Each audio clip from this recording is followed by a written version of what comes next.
大家好，欢迎收听台湾俗谚。今仔日要甲大家介绍的俗谚是七月半暗，毋知死活。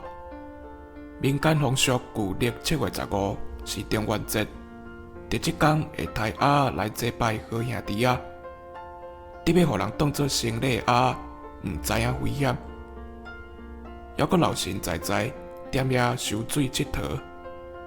鸭的光景是安尼，人的光景敢毋是安尼咧？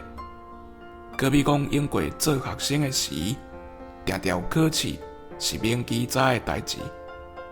毋过拢煞甲急放放，等到考试的前一日，才意识到明仔载爱考试。但是课本犹藏伫咧册牌仔内面，连影都毋捌影过，考出来的成绩当然真歹看。放学倒来到厝，老师敲电话来投互爸母听，咱就会去互人叠甲叫毋敢。参像即款状况，咱就会使讲是7月半暗，毋知死活。